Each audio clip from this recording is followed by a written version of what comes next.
नमस्कार दोस्तों, Sinha stocks YouTube channel में एक बार फिर से आप सभी का बहुत बहुत स्वागत है। और आज हमें बैंक निफ्टी की क्लोजिंग मिली है 51,311 यानी कि 140 पॉइंट ऊपर। निफ्टी को देखोगे तो 63 पॉइंट यानी 63 पॉइंट ऊपर बंद हुई। निफ्टी का वीडियो अलग से आएगा, जरूर जाके गाइस देखिएगा।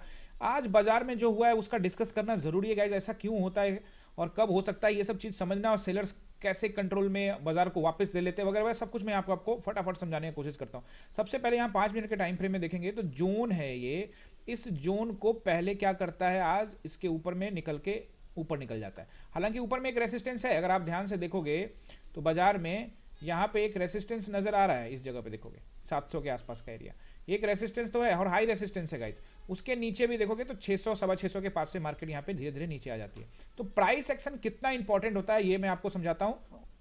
और जोन ब्रेक होने के बाद अब जब ट्रेड परफॉर्म करते हैं तो हमें वहां पे किस तरह से डिसीजन लेना चाहिए वगैरह वगैरह सारा कुछ, क्योंकि फियर फैक्टर भी बहुत कुछ इंपॉर्टेंट होता है। क्योंकि आप बाजार में जाते हो, आपको लग रहा है बाजार में सेलर्स हावी है, मैं यहाँ पे कॉल ले लूँ कहीं बाजार नीचे आ जाए नीचे आ जाए नीचे आ जाए।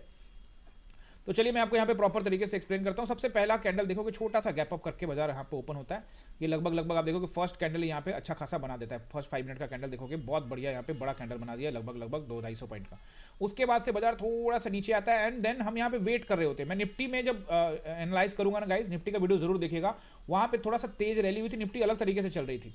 ठीक है, तो यहाँ पे जब हम क्लास में बैठ के इस जगह पे पोजीशन बना रहे थे तो क्या कर रहे थे, क्योंकि ये कैंडल अभी बन चुका है और उस समय ये बनने वाले थे, तो उस समय आपको जरूर यहाँ पे देखो किस तरह से कैंडल बने हैं और हर एक कैंडल में आपको यहाँ पे दिखाने की कोशिश करता हूँ। तो ये पहला कैंडल बना गाइस, पहला कैंडल के बाद छोटा सा रिट्रेसमेंट आया और रिट्रेसमेंट आने के बाद ये जो 327 का एरिया है यानी बाजार लगभग उसी जगह पे आ गया, यानी जहां से सपोर्ट ले सकता है। तो हम लोग यहाँ थोड़ा वेट कर रहे थे, वेट करने के बाद देखा कि ये एक ब्रेकआउट हुआ है। तो ये ब्रेकआउट होने के बाद हमने यहाँ पे कॉल के लिए देखो, शुरुआत में ये जो 25-30 मिनट है हम आराम से बैठे हुए थे, क्योंकि हम डायरेक्शन देखना चाहते हैं कि बाजार क्या करेगा। और बाजार का मोमेंटम, कंपोनेंट्स के मोमेंटम देखते हुए, नजर देखते हुए यहाँ से डिसीजन लिया कि अब शायद बाजार जो है यहाँ से आपको ऊपर निकलता है। फर्स्ट 5 मिनट को ब्रेक किया तो यहाँ से एक कॉल का डिसीजन हुआ और ये सभी जगहों पे पैसे अच्छे खासे मिल रहे थे गाइस। और यहाँ पे हमने एक पोजीशन जो है लगभग इस जगह पे कहीं बुक किया और फिर दोबारा एक और पोजीशन बनाया था और जो लगभग इस जगह पे कहीं बुक हुआ वापसी में, यानी पहले बाजार ऊपर गया एंड फिर ये जो रेड कैंडल बना तो वहाँ पे हमने अपना पोजीशन एग्जिट कर लिया था। उसके बाद आप वापस देखोगे बाजार ने फिर से कोशिश किया, लेकिन चूंकि बाजार ने यहाँ से एक ट्रेंड लाइन बनाना शुरू कर दिया था तो हम वेट कर रहे थे। वी आर वेटिंग कि क्या बाजार ऊपर निकलेगा। क्यों ऐसा कर रहे थे ये मैं आपको समझा रहा हूँ, क्योंकि बाजार को एक रेसिस्टेंस देखोगे, उसके ऊपर में एक रेसिस्टेंस है और बाजार में जो सेलर्स है वो यहाँ कभी भी आ सकते हैं, ये भी इंपॉर्टेंट चीज है।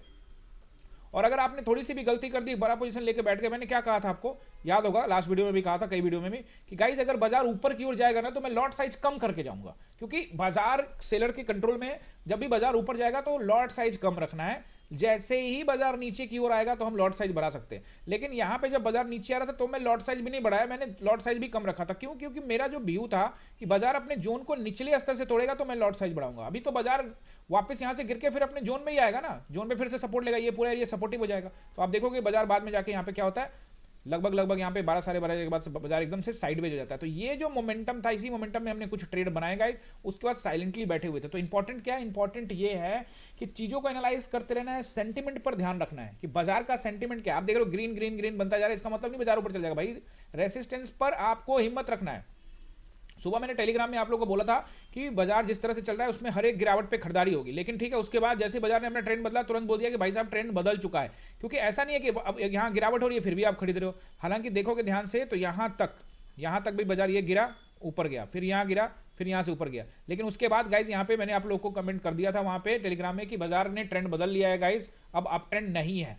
और साथ में टेलीग्राम में आप लोग एक पोजीशन भी दिया था जिसने लगभग शायद 25 रुपये या 30 रुपये आपको दिए होंगे या 15 रुपये, वो जरूर देख लीजिएगा गाइज, एक बार टेलीग्राम को ज्वाइन कर लीजिएगा। और हाँ, टेलीग्राम को ज्वाइन करना चाहते हैं ना तो ये देखिए स्पेलिंग गाइज जरूर मिला लीजिएगा, क्योंकि जो स्पेलिंग है वो इंपॉर्टेंट है, क्योंकि बहुत सारे फ्रॉड चैनल है गाइज हमारे नाम से और वहाँ पे वो पैसे मांगते हैं आपसे कि भाई 5,000 दे दो, 2 घंटे में ट्रिपल कर देंगे, 10,000 दे दो। लोग वहाँ पे पैसे दे देते हैं गाइज और बाद में हमारी टीम से संपर्क करते हैं कि हमने वहाँ दे दिया। तो गाइज हमारा ऐसा कोई सर्विस नहीं है, जो भी है वो इस नंबर पे कॉल करके, हमारा जो भी सर्विस है लर्निंग का, हम बेसिकली हम लोग क्या करते हैं आप लोग को सिखाते हैं। तो हमारी क्लास चलती है लाइव 9:15 से लेकर 3:30 तक लाइव। तो क्लास में आप अगर आना चाहते हैं तो ये नंबर है गाइज, इस नंबर पे कॉल करके आना है और कोई जो भी सर्विस है ना वो सब इस नंबर पे आपको मिलेगा 6206381623। अब वन डे टाइम फ्रेम में आपको ले जाके मैं सपोर्ट एंड रेसिस्टेंस यहां पे समझाता हूं।